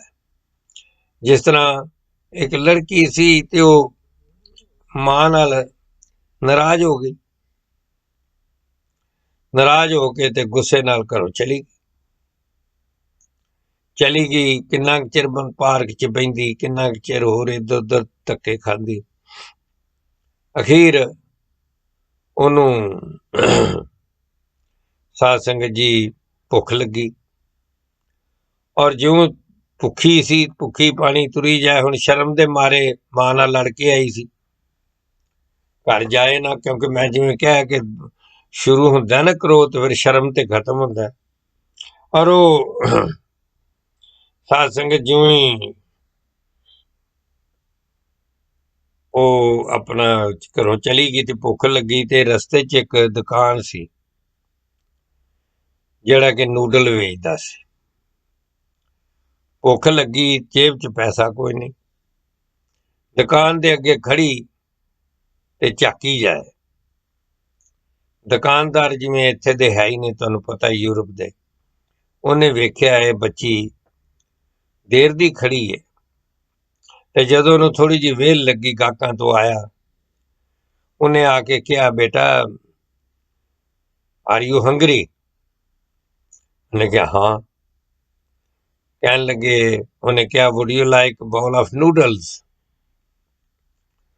ਤੇ ਕਹਿੰਦੀ ਹਾਂ, ਪਰ ਮੇਰੇ ਕੋਲ ਪੈਸੇ ਨਹੀਂ, ਮੈਂ ਘਰੋਂ ਲੜ ਕੇ ਆ ਗਈ ਹਾਂ ਮਾਂ ਨਾਲ। ਤੇ ਸਾਧ ਸੰਗਤ ਦੁਕਾਨਦਾਰ ਸਿਆਣਾ ਸੀ, ਦੁਕਾਨਦਾਰ ਉਹਨੂੰ ਕਹਿੰਦਾ ਚੱਲ ਅੰਦਰ ਆ ਜਾ। ਇੱਕ ਪਾਸੇ ਬਿਠਾ ਦਿੱਤਾ, ਕਹਿੰਦਾ ਆਲ ਬ੍ਰਿੰਗ ਬਾਉਲ, ਇੱਕ ਮੈਂ ਡੂੰਗਾ ਲਿਆਉਣਾ ਤੇਰੇ ਲਈ ਨੂਡਲ ਦਾ। ਉਹ ਲੈ ਕੇ ਆਇਆ, ਭੁੱਖ ਤੇ ਉਹਨੂੰ ਲੱਗੀ ਸੀ, ਬੜੇ ਚਾਅ ਨਾਲ ਖਾਧਾ। ਜਦੋਂ ਰੱਜ ਗਈ ਤੇ ਫਿਰ ਖਾ ਕੇ ਤੇ ਦੁਕਾਨਦਾਰ ਦਾ ਬਾਰ-ਬਾਰ ਥੈਂਕ ਯੂ ਕਰੇ, ਬਹੁਤ ਹੀ ਸ਼ੁਕਰ, ਕਹਿੰਦੇ ਮੈਂ ਤੇਰਾ ਧੰਨਵਾਦ ਲਫ਼ਜ਼ਾਂ 'ਚ ਨਹੀਂ ਕਰ ਸਕਦੀ, ਜਿਵੇਂ ਅਸੀਂ ਸਾਰੇ ਉਸ ਵੇਲੇ ਫਿਰ ਕਹਿੰਦੇ ਹੁੰਦੇ। ਤੇ ਸਾਧ ਸੰਗਤ ਉਹ ਦੁਕਾਨਦਾਰ ਉਹਦੇ ਲਈ ਵੇਖੀ ਜਾਏ, ਤੇ ਉਹਨੂੰ ਕਹਿੰਦਾ ਪੁੱਤਰ ਮੇਰੀ ਗੱਲ ਦਾ ਹੁਣ ਜਵਾਬ ਨਹੀਂ। ਮੈਂ ਤੈਨੂੰ ਇੱਕ ਬਾਉਲ ਨੂਡਲ ਦਾ ਦਿੱਤਾ ਸਿਰਫ, ਤੇ ਤੂੰ ਮੇਰੇ ਤੋਂ ਧੰਨਵਾਦ ਕਰੀ ਜਾਨੀ ਹੈ, ਵਾਰੇ ਜਾਨੀ ਹੈ। ਕਹਿੰਦੀ ਹਾਂ, ਬਿਕੋਜ਼ ਆਈ ਵਾਜ਼ ਹੰਗਰੀ, ਤੇ ਤੂੰ ਮੇਰੀ ਭੁੱਖ ਮਿਟਾਈ ਹੈ ਤੇ ਮੇਰਾ ਸਾਥ ਦਿੱਤਾ ਹੈ ਤੇ ਮੈਨੂੰ ਪੈਸੇ ਵੀ ਨਹੀਂ ਲਏ। ਤੇ ਉਹਨੇ ਕਿਹਾ, ਦੁਕਾਨਦਾਰ ਨੇ, ਮੈਂ ਤੇ ਤੈਨੂੰ ਇੱਕ ਬਾਉਲ ਸਿਰਫ ਦਿੱਤਾ, ਤੇ ਜਿੰਨੇ ਬਾਉਲ ਤੇਰੀ ਮਾਂ ਨੇ ਤੈਨੂੰ ਦਿੱਤੇ ਨੇ ਚਾਹੀਦਾ ਉਹ ਗਿਣ, ਜਿੰਨੀ ਵੀ ਤੇਰੀ ਉਮਰ ਹੈ, ਉਮਰ ਦੇ ਹਿਸਾਬ ਨਾਲ ਤੈਨੂੰ ਹਫ਼ਤੇ 'ਚ ਕਿੰਨੀ ਵਾਰੀ ਉਹ ਨੂਡਲ ਖਵਾਉਂਦੀ ਹੋਏਗੀ, ਮਹੀਨੇ 'ਚ ਕਿੰਨੀ ਵਾਰੀ, ਸਾਰੀ ਉਮਰ 'ਚ ਕਿੰਨੇ ਤੇਰੀ ਸੇਵਾ ਕੀਤੀ, ਕਿੰਨਾ ਤੇਰਾ ਖਿਆਲ ਕੀਤਾ, ਉਹ ਤੂੰ ਗਿਣ। ਤੇ ਕਹਿੰਦੇ ਮੇਰੇ ਇੱਕ ਡੂੰਘੇ ਦਾ ਧੰਨਵਾਦ ਕਰੀ ਜਾਨੀ ਇੱਕ ਬਾਉਲ ਦਾ, ਤੇ ਜਿਹੜੇ ਤੇਰੀ ਮਾਂ ਨੇ ਦਿੱਤੇ ਨੇ ਇੰਨੇ ਉਹ ਭੁੱਲ ਗਈ ਹੈ। ਸਾਧ ਸੰਗਤ ਉਸੇ ਵੇਲੇ ਉਹਨੂੰ ਚੇਤਨਤਾ ਆਈ, ਕਹਿਣ ਲੱਗੀ ਹਾਂ ਮੈਂ ਵਾਕਈ ਅੱਜ ਗੁੱਸੇ ਦੇ ਵਿੱਚ, ਕ੍ਰੋਧ ਦੇ ਵਿੱਚ, ਜੋ ਮੇਰੀ ਮਾਂ ਨੇ ਮੇਰੇ ਤੇ, ਮੇਰੇ ਪਿਤਾ ਨੇ, ਜੋ ਪਰਿਵਾਰ ਨੇ ਪਰਉਪਕਾਰ ਕੀਤਾ ਅਸੀਂ ਉਹ ਭੁੱਲ ਜਾਂਦੇ ਹਾਂ। ਇਸ ਵਾਸਤੇ ਜਵਾਨੋ, ਨੌਜਵਾਨੋ, ਇਸ ਵਾਸਤੇ ਇਹ ਨਾ ਵੇਖਣਾ ਮਾਂ ਬਾਪ ਤੇ ਸਭ ਤੋਂ ਵਧੀਆ ਗਿਫਟ ਤੁਸੀਂ ਹੋ, ਭੈਣਾਂ ਭਰਾਵਾਂ ਤੋਂ ਵੱਧ ਕੋਈ ਨਹੀਂ ਹੁੰਦਾ। ਲੇਕਿਨ ਇਹ ਵੱਖਰੀ ਗੱਲ ਹੈ ਕਿ ਲੋਭ ਦੇ ਕਾਰਨ, ਉਹ ਵੀ ਇੱਕ ਲੋਭ ਵੀ ਇੱਕ ਬੁਰਾਈ ਹੈ ਜਿਹਦੇ ਕਾਰਨ ਸਾਨੂੰ ਕ੍ਰੋਧ ਵੀ ਆਉਂਦਾ। ਫਿਰ ਲੋਭ ਪੂਰਾ ਨਾਲ ਤੇ ਕ੍ਰੋਧ ਵੀ ਆਉਂਦਾ, ਇਹਦੀ ਚਰਚਾ ਦਾਸ ਵੱਖਰੇ ਕਰੇਗਾ। ਕ੍ਰੋਧ ਦੀ ਜਿਹੜੀ ਹੈ ਉਹਦੇ ਵਿੱਚ ਰੱਤੀ ਭਰ ਸ਼ੱਕ ਨਹੀਂ ਹੈ। ਕ੍ਰੋਧ ਦੇ ਵਿੱਚ ਅਸੀਂ ਆਪਣਾ ਨੁਕਸਾਨ ਕਰਦੇ ਹਾਂ, ਕਿਸੇ ਹੋਰ ਦਾ ਨੁਕਸਾਨ ਨਹੀਂ ਕਰਦੇ। ਤੇ ਮਹਾਰਾਜ ਰਵਿਦਾਸ ਜੀ ਇਹ ਫਰਮਾਉਂਦੇ ਨੇ, ਸਤ ਸੰਤੋਖ ਔਰ ਸਦਾਚਾਰ, ਆ ਤੁਸੀਂ ਧਿਆਨ ਰੱਖਣਾ, ਸਤ ਸੰਤੋਖ ਔਰ ਸਦ ਆਚਾਰ ਜੀਵਨ ਕੋ ਆਧਾਰ, ਇਹ ਜੀਵਨ ਦੇ ਆਧਾਰ ਨੇ। ਜਿੰਨੀਆਂ ਮਰਜ਼ੀ ਅਸੀਂ ਪੜ੍ਹਾਈਆਂ ਕੀਤੀਆਂ ਹੋਣ, ਜਿੰਨਾ ਮਰਜ਼ੀ ਸਾਡੇ ਕੋਲ ਬੈਂਕ ਬੈਲੈਂਸ ਹੋਏ, ਮਿਲੀਅਨਸ ਹੋਣ ਭਾਵੇਂ, ਸਾਧ ਸੰਗਤ ਲੋਕੀ ਸੋਚਦੇ ਨੇ ਕਿ ਸ਼ਾਇਦ ਧਨ ਦੇ ਨਾਲ ਬੰਦਾ ਸੁਖੀ ਹੁੰਦਾ। ਜੇ ਧਨ ਨਾਲ ਹੀ ਸੁਖੀ ਹੁੰਦੇ ਹੋਣ, ਧਨ ਨਾਲ ਹੀ ਖੁਸ਼ੀ ਮਿਲਦੀ ਹੋਏ, ਤੇ ਫਿਰ ਤੇ ਸੜਕਾਂ ਦੇ ਉੱਤੇ ਧਨੀ ਲੋਕ ਰੋਜ਼ ਭੰਗੜੇ ਪਾਉਣ। ਲੇਕਿਨ ਮੈਂ ਉਹਨਾਂ ਨੂੰ ਭੰਗੜੇ ਪਾਉਂਦਿਆਂ ਨਹੀਂ ਵੇਖਿਆ। ਤੁਹਾਡੇ ਵਰਗੇ ਕਿਰਤੀਆਂ ਵਿਰਤੀਆਂ ਨੂੰ ਤੇ ਵੇਖੀਦਾ, ਜਿਹੜੇ ਗਰੀਬ ਬੰਦੇ ਨੇ ਆਪਣੀ ਮਿਹਨਤ ਮਜ਼ਦੂਰੀ ਕਰਕੇ, ਉਹਨਾਂ ਨੂੰ ਤਾਂ ਵੇਖਦੇ ਆ। ਲੇਕਿਨ ਆ ਵਿਆਹ ਸ਼ਾਦੀ ਤੇ ਵੀ ਅਮੀਰ ਬੰਦੇ ਨੂੰ ਮਸੀਂ ਤਰਲੇ ਕਰ ਕੁਰ ਕੇ ਲਿਜਾਓਗੇ ਤੇ ਭਾਵੇਂ ਤੁਹਾਡੇ ਨਾਲ ਭੰਗੜਾ ਪਾ ਲੇ, ਲੇਕਿਨ ਗਰੀਬ ਬੰਦੇ ਨੂੰ ਤੇ ਅੰਦਰੋਂ ਖੁਸ਼ੀ ਹੁੰਦੀ ਹੈ, ਉਹ ਤੁਹਾਡੇ ਨਾਲ, ਉਸ ਤੁਹਾਡੇ ਤੋਂ ਪਹਿਲਾਂ ਹੀ ਉੱਠ ਕੇ ਭੰਗੜੇ ਪਾਉਂਦੇ ਨੇ। ਸਾਧ ਸੰਗਤ ਇਸ ਵਾਸਤੇ ਇਹ ਗੱਲ ਅਸੀਂ ਵੇਦਾਂ ਸ਼ਾਸਤਰਾਂ ਤੇ ਲਿਖੀ ਹੈ, ਲੇਕਿਨ ਸਾਡੇ ਨਾਲ ਰੋਜ਼ ਹੁੰਦੀ ਹੈ। ਅਸੀਂ ਆਪਣੇ ਆਪਣੇ ਜੀਵਨ 'ਚ ਝਾਕ ਕੇ ਵੇਖੀਏ ਤੇ ਸਾਨੂੰ ਕਿਤੇ ਹੋਰ ਪੁੱਛਣ ਦੀ ਜ਼ਰੂਰਤ ਹੀ ਨਹੀਂ ਹੈ। ਇਸ ਲਈ ਮਹਾਰਾਜ ਕਹਿੰਦੇ ਨੇ, ਸਤ ਸੰਤੋਖ ਔਰ ਸਦ ਆਚਾਰ ਜੀਵਨ ਕੋ ਆਧਾਰ।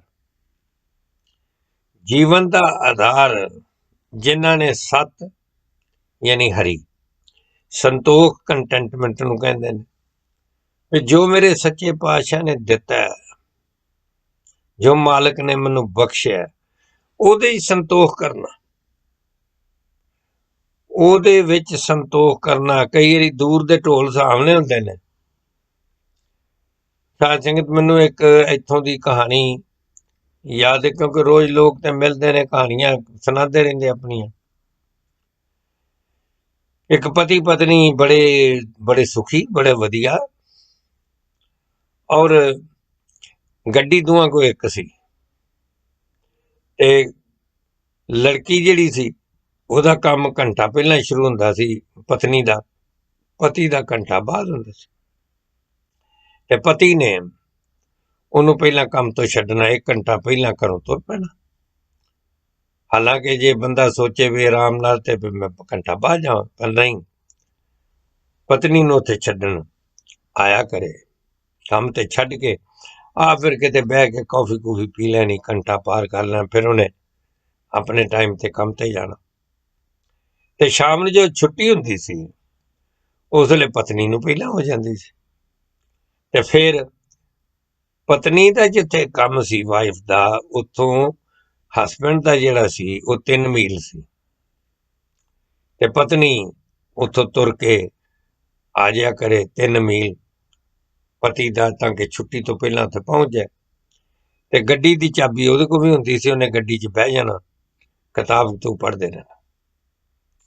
ਇੱਕ ਦਿਨ ਉਹਨੇ ਦੇਖਿਆ ਕਿ ਬੜੀ ਮਹਿੰਗੀ ਗੱਡੀ ਆ ਕੇ ਖੜੀ ਹੋਈ, ਔਰ ਉਹ ਇੱਕ ਲੜਕੀ ਚਲਾ ਰਹੀ ਸੀ। ਲੜਕੀ ਬਹੁਤ ਹੀ ਖੂਬਸੂਰਤ, ਮੋਸਟ ਬਿਊਟੀਫੁਲ, ਔਰ ਬੜੇ ਵਧੀਆ ਉਹਨੇ ਕੱਪੜੇ ਪਾਏ। ਇਹਨੇ ਕਿਤਾਬ ਪੜ੍ਹਦੇ ਪੜ੍ਹਦੇ ਉੱਤੋਂ ਦੇ ਐਸਾ ਵੇਖਿਆ ਵੀ ਹੱਦ ਹੋ ਗਈ, ਰੱਬ ਨੇ, ਵੇਖੋ ਗੱਡੀ ਵੀ ਕਿੰਨੀ ਵਧੀਆ ਮਹਿੰਗੀ, ਕੈਡਿਲਕ ਸੀ ਗੱਡੀ, ਔਰ ਇਹ ਕੁੜੀ ਨੂੰ ਸੁਹੱਪਣ ਵੀ ਕਿੰਨਾ ਦਿੱਤਾ ਹੈ। ਥੋੜੀ ਦੇਰ ਬਾਅਦ ਇੱਕ ਨੌਜਵਾਨ ਮੁੰਡਾ, ਬੜਾ ਸੋਹਣਾ ਹੈਂਡਸਮ, ਉਹ ਆਇਆ। ਉਹ ਆ ਕੇ ਗੱਡੀ 'ਚ ਬਹਿ ਗਿਆ, ਔਰ ਜਦੋਂ ਬਹਿ ਗਿਆ ਤੇ ਇਹਨੇ ਵੇਖਿਆ ਵਾਕਈ ਵਿੱਚ ਜੋੜੀ ਵੀ ਕਮਾਲ ਦੀ, ਇਹਨੂੰ ਪਤੀ ਵੀ ਮਿਲਿਆ, ਕਿੰਨਾ ਵਧੀਆ ਮਿਲਿਆ। ਔਰ ਸੰਤ ਜਨੋ, ਉਹ ਫਿਰ ਰੋਜ਼ ਦਾ ਕੰਮ ਹੋ ਗਿਆ, ਜਦੋਂ ਵੀ ਵੇਖੇ ਉਹ ਕੁੜੀ ਨੇ ਬੜੇ ਵਧੀਆ ਕੱਪੜੇ ਪਾਏ ਹੋਣੇ ਔਰ ਸੋਹਣੇ ਸੋਹਣੇ, ਤੇ ਇਹਨੂੰ ਇੱਕ ਮਨ 'ਚ ਆਇਆ ਵੀ ਮੈਂ ਲੜਕੀ ਨੂੰ ਪੂਰੀ ਤਰ੍ਹਾਂ ਮਿਲਾਂ ਤੇ ਸਹੀ ਹੈ। ਉਹ ਲੜਕੀ ਨੇ ਵੀ ਆਉਣਾ ਤੇ ਦੂਰੋਂ ਸਮਾਈਲ ਵੀ ਦੇਣੀ ਤੇ ਹੈਲੋ ਵੀ ਕਰ ਦੇਣਾ ਇੰਝ। ਤੇ ਇਹ ਮਨ ਹੀ ਮਨ ਸੋਚਣ ਲੱਗ ਪਈ ਵੀ ਰੱਬਾ, ਅਸੀਂ ਵੀ ਹਾਂ, ਸਾਡੇ ਕੋਲ ਕਿਤੇ ਇੱਦਾਂ ਦੀ ਗੱਡੀ ਹੁੰਦੀ, ਅਸੀਂ ਪਤੀ ਪਤਨੀ ਇੰਨੇ ਮਹਿੰਗੇ ਕੱਪੜੇ ਪਾਏ ਹੁੰਦੇ, ਮਹਿੰਗਾ ਕੰਮ ਹੁੰਦਾ ਸਾਡਾ ਵੀ, ਪਰ ਇਹ ਬੜੇ ਭਾਗਾਂ ਵਾਲੇ ਨੇ, ਰੱਬ ਨੇ ਇਹਨਾਂ ਨੂੰ ਬੜਾ ਦਿੱਤਾ ਹੈ। ਔਰ ਇੱਕ ਦਿਨ ਜਦੋਂ ਉੱਥੇ ਹੀ ਕਿਤੇ ਰੈਸਟੋਰੈਂਟ ਤੇ ਜਾਣਾ ਸੀ, ਪਤੀ ਆਇਆ, ਉਹਨੇ ਪਤਨੀ ਨੂੰ ਦਰਵਾਜ਼ਾ ਖੋਲ੍ਹਿਆ, ਹੱਥ ਫੜ ਕੇ ਬਾਹਰ ਕੱਢਿਆ, ਔਰ ਵੇਖ ਕੇ ਇਹ ਹੋਰ ਖੁਸ਼ ਹੋ ਗਈ, ਪਰ ਨਾਲ ਹੀ ਨਾਲ ਅੱਖਾਂ 'ਚ ਹੰਝੂ ਵੀ ਆ ਗਏ ਭਈ ਇਹ ਕਿਸ ਤਰ੍ਹਾਂ, ਭਈ ਸਾਡੇ ਤੇ ਵੀ ਕੋਈ ਰੱਬਾ ਕਿਰਪਾ ਕਰ ਦਿੰਦੋ। ਜਦ ਨੂੰ ਪਤੀ ਆਇਆ, ਉਹਨੇ ਵੇਖਿਆ ਵੀ ਉਦਾਸ ਹੋਈ ਹੈ ਪਤਨੀ, ਕੀ ਗੱਲ ਹੈ?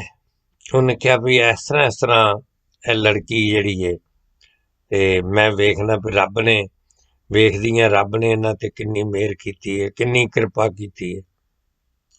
ਔਰ ਸਾਧ ਸੰਗਤ, ਉਹਦੇ ਪਤੀ ਨੇ ਕਿਹਾ, yes I no the family, ਮੈਂ ਇਸ ਲੜਕੀ ਨੂੰ ਜਾਣਦਾ ਹਾਂ। ਕਿਹਾ ਉਹਨੇ ਕਿ ਇਹਦੇ ਮਾਂ-ਪਿਓ ਤੇ ਇਹ ਵੀ ਗੱਡੀ 'ਚ ਸੀ, ਤੇ ਇੱਕ ਟ੍ਰੇਨ ਦੇ ਨਾਲ ਐਕਸੀਡੈਂਟ ਹੋ ਗਿਆ ਸੀ ਇਸ ਗੱਡੀ ਦਾ, ਉਹਨਾਂ ਦੀ ਗੱਡੀ ਦਾ। ਔਰ ਉੱਥੇ ਜਿਹੜਾ ਜਿੱਥੇ ਸੜਕ ਤੇ ਬੈਰੀਅਰ ਨਹੀਂ ਸੀ ਰੇਲਵੇ ਦੇ ਲਾਏ ਹੋਏ, ਤੇ ਉਸ ਐਕਸੀਡੈਂਟ ਦੇ ਵਿੱਚ ਇਹ ਲੜਕੀ ਜਿਹੜੀ ਹੈ, ਇਹਦੇ ਮਾਂ-ਪਿਓ ਪੂਰੇ ਹੋ ਗਏ ਸਨ, ਤੇ ਇਹਦੀਆਂ ਲੱਤਾਂ ਟੁੱਟ ਗਈਆਂ ਸਨ, ਤੇ ਹੁਣ ਇਹਦੀਆਂ ਲੱਤਾਂ ਬਨੌਟੀ ਲੱਗੀਆਂ ਨੇ। ਮੈਂ ਸਾਰਿਆਂ ਨੂੰ ਜਾਣਦਾ, ਤੇ ਉਹਨਾਂ ਨੂੰ ਕਿਉਂਕਿ ਪੈਸੇ ਬਹੁਤ ਮਿਲੇ ਸੀ ਰੇਲਵੇ ਵੱਲੋਂ, ਕੰਪਨਸੇਸ਼ਨ ਮਿਲੀ ਸੀ, ਕਿਉਂਕਿ ਉੱਥੇ ਬੈਰੀਅਰ ਨਹੀਂ ਸੀ ਇਸ ਕਰਕੇ, ਤੇ ਕਹਿੰਦੇ ਉਹ ਪੈਸੇ ਇਹਨਾਂ ਨੂੰ ਮਿਲੇ ਨੇ। ਉਸੇ ਵੇਲੇ ਉਹਨੇ ਸੋਚਿਆ, ਓਏ ਹੋਏ ਹੋਏ, ਮੈਂ ਤੇ ਸੋਚਦੀ ਸਾਂ ਇਹ ਬਹੁਤ ਸੁਖੀ ਨੇ, ਲੇਕਿਨ ਇਹਦੇ ਕੋਲ ਤੇ ਇਹਦੇ ਮਾਂ-ਪਿਓ ਵੀ ਨਹੀਂ, ਤੇ ਮੇਰੇ ਕੋਲ ਮੇਰੇ ਮਾਂ-ਪਿਓ ਵੀ ਹੈਗੇ ਨੇ। ਇਹਦੇ ਕੋਲ ਆਪਣੀਆਂ ਲੱਤਾਂ ਵੀ ਨਹੀਂ, ਮੇਰੇ ਕੋਲ ਮੇਰਾ ਸਰੀਰ ਤੇ ਪੂਰਾ ਹੈ। ਸਾਧ ਸੰਗਤ, ਇਸ ਵਾਸਤੇ ਦੂਜੇ ਨੂੰ ਵੇਖ ਕੇ ਦੂਰੋਂ ਬੰਦਾ ਕਈ ਵਾਰੀ ਭੁਲੇਖੇ 'ਚ ਪੈ ਜਾਂਦਾ, ਲੇਕਿਨ ਜੋ ਕੁਝ ਸਾਨੂੰ ਮਾਲਕ ਨੇ ਦਿੱਤਾ ਹੈ, ਜੇ ਅਸੀਂ ਉਸ ਦੇ ਹਿਸਾਬ ਨਾਲ ਦੇਖੀਏ ਤੇ ਉਹਦੇ ਵਿੱਚ ਸਬਰ ਸੰਤੋਖ, ਜਿਵੇਂ ਮਹਾਰਾਜ ਰਵਿਦਾਸ ਜੀ ਕਹਿ ਰਹੇ ਨੇ ਕਿ ਸਤ ਸੰਤੋਖ ਤੇ ਸਦਾ ਆਚਾਰ। ਜਿਹੜਾ ਸਾਡਾ ਬੋਲ ਚਾਲ ਹੈ, ਜਿਹੜਾ ਸਾਡਾ ਰਹਿਣ ਸਹਿਣ ਹੈ, ਉਹ ਸੱਤ ਤੇ ਆਧਾਰ ਹੋਵੇ। ਸੱਤ ਯਾਨੀ ਹਰੀ, ਹਰੀ ਆਧਾਰ ਹੈ। ਜੇ ਜੜ੍ਹਾਂ ਜਿਹੜੀਆਂ ਨੇ ਤੁਹਾਡੇ ਤੇ ਮੇਰੇ ਜੀਵਨ ਵਿੱਚ ਹਰੀ ਦੀਆਂ ਜੜ੍ਹਾਂ ਲੱਗੀਆਂ ਹੋਣ ਤੇ ਉਹਦਾ ਅੱਗੋਂ ਜਿਹੜਾ ਪੌਦਾ ਵੀ ਪੈਦਾ ਹੋਏਗਾ ਉਹਨਾਂ ਜੜ੍ਹਾਂ ਦੀ ਪੈਦਾ ਹੋਏਗਾ। ਤੇ ਜੇ ਜੜ੍ਹਾਂ ਹੈਗੀਆਂ ਕਾਮ, ਕ੍ਰੋਧ, ਲੋਭ, ਹੰਕਾਰ ਦੀਆਂ, ਕ੍ਰੋਧ ਦੀਆਂ, ਤੇ ਫਿਰ ਤੇ ਕ੍ਰੋਧ ਹੀ ਪੈਦਾ ਹੋਏਗਾ। ਇਸ ਵਾਸਤੇ ਸੰਤੋ ਮਹਾਂਪੁਰਸ਼ੋ ਆਓ, ਅਸੀਂ ਇਸ ਚੀਜ਼ ਨੂੰ ਸੋਚਣਾ ਤੇ ਮਹਾਰਾਜ ਦੇ ਬਚਨਾਂ ਤੇ ਚੱਲਣਾ ਕਿ ਸਤ ਸੰਤੋਖ ਹਰ ਸਦਾਚਾਰ ਜੀਵਨ ਕੋ ਆਧਾਰ। ਰਵਿਦਾਸ ਭਏ ਨਰ ਦੇਵਤੇ। ਕਿੰਨਾ ਵੱਡਾ ਵਰਦਾਨ ਤੁਹਾਨੂੰ ਤੇ ਮੈਨੂੰ ਮਿਲ ਰਿਹਾ। ਜੇ ਸਾਡੇ ਜੀਵਨ ਵਿੱਚ ਕ੍ਰੋਧ ਨਾ ਆਏ, ਸਤ ਸੰਤੋਖ ਤੇ ਸਦਾ ਆਚਾਰ ਹੋਏ, ਸਾਡੇ ਜੀਵਨ ਦਾ ਆਧਾਰ ਇਹ ਰੱਬੀ ਗੁਣ ਹੋਣ, ਤੇ ਫਿਰ ਮਹਾਰਾਜ ਕਹਿੰਦੇ ਨੇ ਰਵਿਦਾਸ ਭਏ ਨਰ ਦੇਵਤੇ। ਉਹ ਨਰ ਜਿਹੜੇ ਨੇ, ਨਾਰੀਆਂ ਵੀ ਦੇਵਤੇ ਬਣ ਜਾਣਗੇ। ਸ਼੍ਰੀ ਗੁਰੂ ਨਾਨਕ ਦੇਵ ਜੀ ਨੇ ਐਵੇਂ ਨਹੀਂ ਲਿਖਿਆ, ਬਲਿਹਾਰੀ ਗੁਣ ਆਪਣੇ ਦਿਉਹਾੜੀ ਸਦਵਾਰ।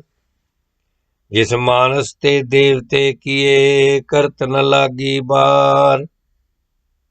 ਮਨੁੱਖ ਤੋਂ ਦੇਵਤੇ ਬਣ ਜਾਂਦੇ ਨੇ। ਮਹਾਰਾਜ ਕਹਿ ਰਹੇ ਰਵਿਦਾਸ ਭਏ ਨਰ ਦੇਵਤੇ।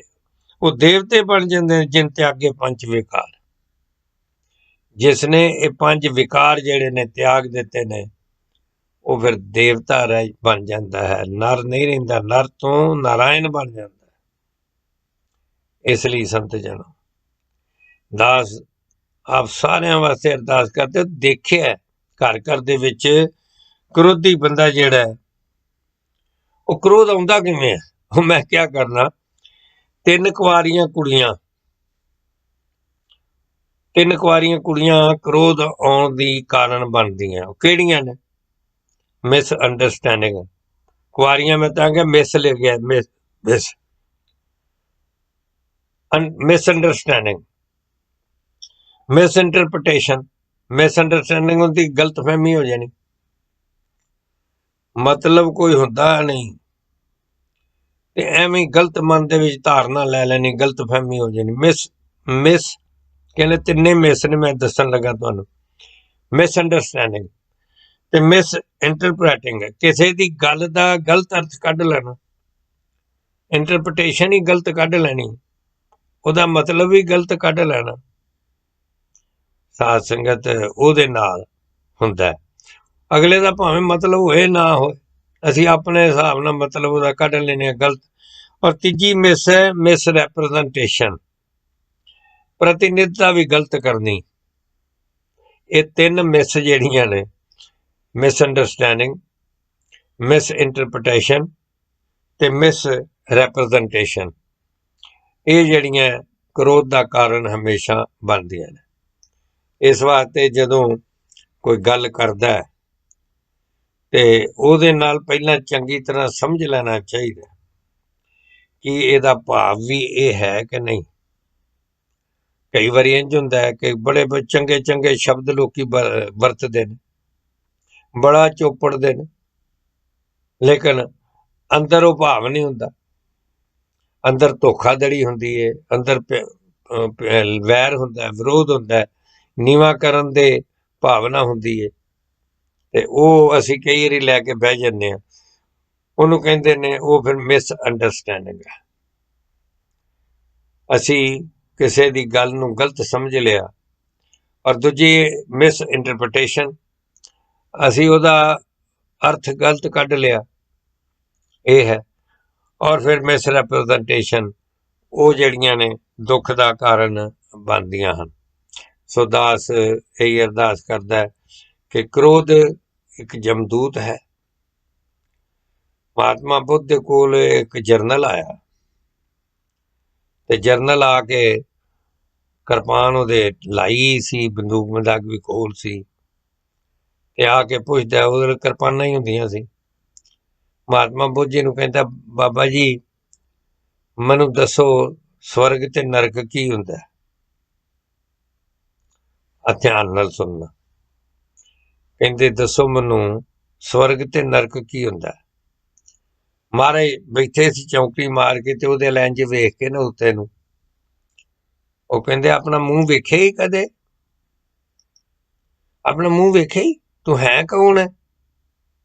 ਇਹ ਪੁੱਛਣ ਵਾਲਾ ਆ ਕੇ ਸਵਰਗ ਨਗਰ ਪੁੱਛਣ ਲੱਗ ਪਿਆ। ਜਿਉਂ ਮਹਾਰਾਜ ਨੇ ਇੰਜ ਗੱਲ ਕੀਤੀ ਤੇ ਉਹਨੇ ਤੇ ਤਲਵਾਰ ਕੱਢ ਲਈ। ਤਲਵਾਰ ਜਿਉਂ ਹੀ ਐ ਉੱਤੇ ਕੀਤੀ ਤੇ ਮਹਾਰਾਜ ਨੇ ਉਹਦੇ ਵੱਲ ਵੇਖਿਆ, ਇਹ ਨਰਕ ਹੈ, ਇਹੀ ਆ ਨਰਕ। ਯਾਨੀ ਕ੍ਰੋਧ ਤੈਨੂੰ ਆਇਆ, ਕਹਿੰਦੇ ਇਹੀ ਆ ਨਰਕ। ਉਸ ਵੇਲੇ ਦੀ ਸੁਰਤ ਵਾਪਸ ਆਈ, ਤਲਵਾਰ ਉਹਨੇ ਮਿਆਨ ਚ ਪਾ ਲਈ, ਕਹਿੰਦੇ ਆਹ ਸਵਰਗ ਹੈ।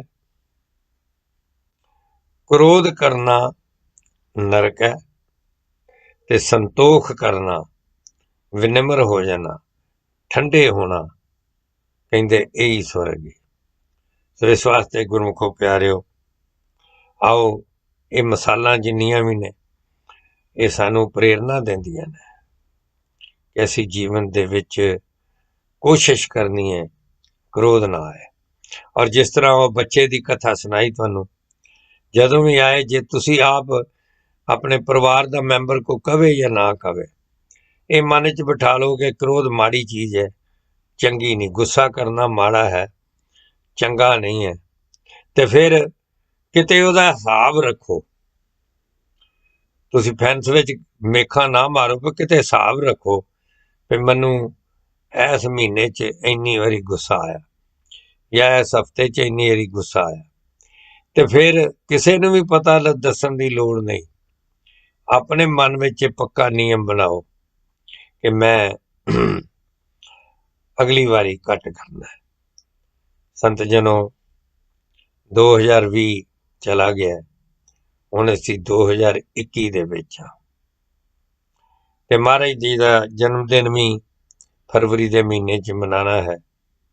ਇਸ ਲਈ ਉਹ ਤੇ ਮਨਾਉਣੇ ਹੀ ਨੇ, ਲੇਕਿਨ ਇੰਨਾ ਜ਼ਰੂਰ ਹਿਸਾਬ ਰੱਖੋ ਕਿ ਸਮੇਂ ਦੇ ਨਾਲ ਘਰ ਵਿੱਚ ਵੀ, ਪਰਿਵਾਰ ਦੇ ਨਾਲ ਵੀ। ਜਿਵੇਂ ਸੁਕਰਾਤ ਜੀ ਮਹਾਰਾਜ, ਉਹਨਾਂ ਦੀ ਘਰ ਵਾਲੀ ਬਹੁਤ ਤੱਤੇ ਸੁਭਾਅ ਦੀ ਸੀ, ਬੜੀ ਕਰੋਧੀ ਸੀ। ਜੋ ਸੰਤ ਸਨ ਉਹ ਹਮੇਸ਼ਾ ਦੋ ਚਾਰ ਨਾਲ ਲੈ ਕੇ ਆ ਜਾਣਾ, ਤੇ ਘਰ ਵਾਲੀ ਵੀ ਕੀ ਕਰਦੀ।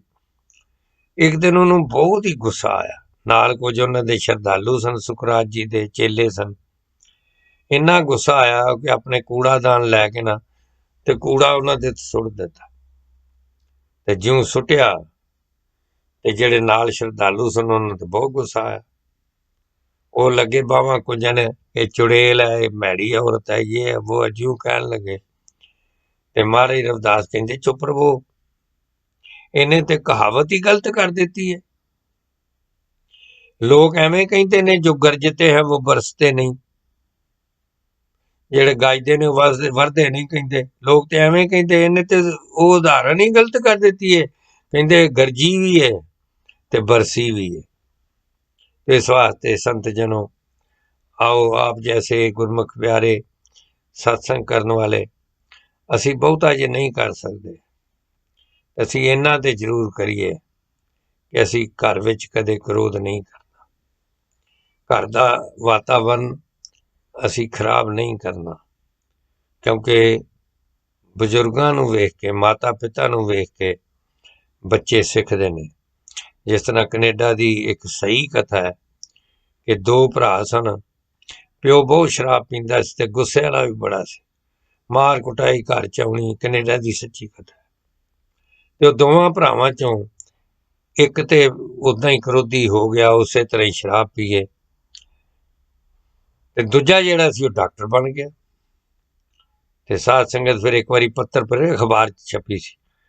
ਉਹਨੇ ਪੁੱਛਿਆ ਇਹ ਕਿਵੇਂ ਹੋ ਸਕਦਾ ਹੈ ਵੀ ਜਿਹੜਾ ਸ਼ਰਾਬ ਪੀਂਦਾ ਸੀ ਉਹਨੂੰ ਪੁੱਛਿਆ ਵੀ ਤੂੰ ਇਹ ਕਿੱਥੋਂ ਵੈਲ ਸਿੱਖ ਲਿਆ, ਤੈਨੂੰ ਇਹ ਆਦਤ ਕਿੱਥੋਂ ਪਈ? ਕਹਿੰਦੇ ਪਿਓ ਤੋਂ, ਨੈਚੁਰਲੀ ਪਿਓ ਤੋਂ ਹੀ ਪਾਈ ਹੋਏ। ਤੇ ਦੂਜੇ ਨੂੰ ਪੁੱਛਿਆ ਤੂੰ ਕਿਵੇਂ ਡਾਕਟਰ ਬਣਿਆ? ਕਹਿੰਦੇ ਪਿਓ ਨੂੰ ਵੇਖ ਕੇ। ਉਹ ਕਹਿਣ ਲੱਗਾ ਤੂੰ ਪਿਓ ਨੂੰ, ਉਹ ਤੇ ਬਣ ਗਿਆ ਸ਼ਰਾਬੀ ਨਾ ਉਹ ਪੜ੍ਹਿਆ। ਤੂੰ ਕਿਵੇਂ ਪਿਓ ਨੂੰ ਵੇਖ ਕੇ ਡਾਕਟਰ ਬਣ ਗਿਆ? ਕਹਿੰਦਾ ਮੈਂ ਜਦੋਂ ਪਿਓ ਨੂੰ ਵੇਖਦਾ ਸਾਂ ਗੁੱਸਾ ਕਰਦਿਆਂ, ਸ਼ਰਾਬ ਪੀਂਦਿਆਂ, ਮਾਂ ਨਾਲ ਲੜਦਿਆਂ, ਮੈਂ ਕਸਮ ਖਾਧੀ ਸੀ ਕਿ ਮੈਂ ਇਸ ਤਰ੍ਹਾਂ ਦਾ ਨਹੀਂ ਬਣਨਾ। ਕਹਿੰਦੇ ਮੇਰਾ ਦੂਜਾ ਭਰਾ ਜਿਹੜਾ ਉਹਦੀਆਂ ਉਹ ਆਦਤਾਂ ਲੈ ਗਿਆ ਤੇ ਮੈਂ ਕਹਿੰਦਾ ਉਹਦੀਆਂ ਉਹਨਾਂ ਆਦਤਾਂ ਇੱਕ ਸਬਕ ਸਿੱਖਿਆ ਕਿ ਮੈਂ ਕਦੇ ਵੀ ਕਰੋਧੀ ਨਹੀਂ ਬਣਨਾ, ਨਾ ਨਸ਼ਈ ਬਣਨਾ। ਮੈਂ ਤੇ ਇੱਕ ਅੱਛਾ ਇਨਸਾਨ ਬਣਾਂਗਾ ਔਰ ਆਪਣੀ ਮਾਂ ਨੂੰ ਵੀ ਮੈਂ ਉਹ ਸਾਰੇ ਸੁੱਖ ਦਿਆਂਗਾ ਜਿਹੜੇ ਮੇਰਾ ਬਾਪ ਨਹੀਂ ਦੇ ਸਕਿਆ, ਜਿਹਨੇ ਆਪਣੀ ਜ਼ਿੰਦਗੀ ਖਰਾਬ ਕੀਤੀ ਹੈ। ਔਰ ਜੇ ਹੋ ਸਕੇ ਤਾਂ ਮੈਂ ਬਾਪ ਨੂੰ ਵੀ ਸੁਧਾਰਨ ਦੀ ਕੋਸ਼ਿਸ਼ ਕਰਾਂਗਾ। ਸਾਧ ਸੰਗਤ, ਐਸੇ ਹੀ ਅੱਛੇ ਸਾਊ ਪੁੱਤਰ ਹੁੰਦੇ ਨੇ। ਦਾਸ ਆਪ ਜੀ ਦੇ ਸਾਰੇ ਬੱਚਿਆਂ ਲਈ, ਆਪ ਜੀ ਵਾਸਤੇ ਅੱਜ ਇਹੀ ਅਰਦਾਸ ਕਰਦਾ ਮੇਰੇ ਸੱਚੇ ਪਾਤਸ਼ਾਹ ਸਤਿਗੁਰੂ ਆਪ ਜੀ ਦੇ ਸਾਰਿਆਂ ਦੇ ਸਿਰ ਤੇ ਹੱਥ ਰੱਖਣ, ਸਭ ਤੇ ਕਿਰਪਾ ਕਰਨ, ਮਿਹਰ ਕਰਨ, ਕਦੇ ਵੀ ਕ੍ਰੋਧ ਨਾ ਆਏ, ਕਦੇ ਗੁੱਸਾ ਨਾ ਆਏ, ਹਮੇਸ਼ਾ ਆਪਣੇ ਘਰ ਦੇ ਵਿੱਚ ਪਿਆਰ ਦਾ ਵਾਤਾਵਰਨ ਰਵੇ। ਜੇ ਇੱਕ ਬੰਦਾ ਘਰ ਦਾ ਜੀ ਕਿਤੇ ਗਰਮੀ ਕਰ ਲੈਂਦਾ, ਦੂਜੇ ਚੁੱਪ ਰਹਿ ਜਾਣ ਔਰ ਉਹਨੂੰ ਪਾਣੀ ਦਾ ਠੰਡਾ ਗਲਾਸ ਪਿਆ ਦਿਓ। ਜਿਹੜਾ ਵੀ ਗੁੱਸੇ ਹੁੰਦਾ ਮੈਨੂੰ ਭਾਜੀ ਪਹਿਲਾਂ ਪਾਣੀ ਪੀ ਲਓ, ਔਰ ਪਾਣੀ ਪੀਂਦੇ ਹੀ ਸਾਧ ਸੰਗਤ ਉਹ ਠੰਡਾ ਹੋ ਜਾਏਗਾ ਤੇ ਕ੍ਰੋਧ ਵੀ ਖਤਮ ਹੋ ਜਾਏਗਾ। ਦਾਸ ਇਹੀ ਕਹਿੰਦਾ ਵੀ ਇੱਕ ਦੂਜੇ ਦਾ ਸਹਾਰਾ ਬਣ ਕੇ, ਜੇ ਸਾਡੇ ਵਿੱਚੋਂ ਘਰ 'ਚ ਕਿਸੇ ਦੇ ਕੋਲ ਇਹ ਵੈਲ ਹੈ, ਇਹ ਵਿਕਾਰ ਹੈ, ਤੇ ਅਸੀਂ ਬਾਕੀ ਦੇ ਪਰਿਵਾਰ ਇਹ ਜ਼ਰੂਰ ਪੱਕਾ ਯਤਨ ਕਰੀਏ, ਪੱਕਾ ਨਿਸ਼ਚਾ ਕਰੀਏ, ਸੰਕਲਪ ਕਰੀਏ 2021 ਦੇ ਵਿੱਚ ਕਿ ਅਸੀਂ ਇਹਨਾਂ ਦਾ ਵੀ ਕ੍ਰੋਧ ਖਤਮ ਕਰਨਾ ਤੇ ਆਪ ਵੀ ਕਦੇ ਕ੍ਰੋਧੀ ਨਹੀਂ ਹੋਣਾ। ਦਾਸ ਪਾਸੋਂ ਕੋਈ ਗਲਤੀ ਭੁੱਲ ਚੁੱਕ ਹੋ ਗਈ ਤੁਸੀਂ ਮੇਰੇ ਲਈ ਅਰਦਾਸ ਕਰੋ, ਮੈਂ ਤੁਹਾਡੇ ਲਈ ਕਰਨਾ। ਮਾਲਕ ਸਭ ਨੂੰ ਖੁਸ਼ੀਆਂ ਦੇਵੇ। ਜੈ ਗੁਰਦੇਵ, ਧੰਨ ਗੁਰਦੇਵ, ਜੈ ਸੰਤਾਂ ਦੀ।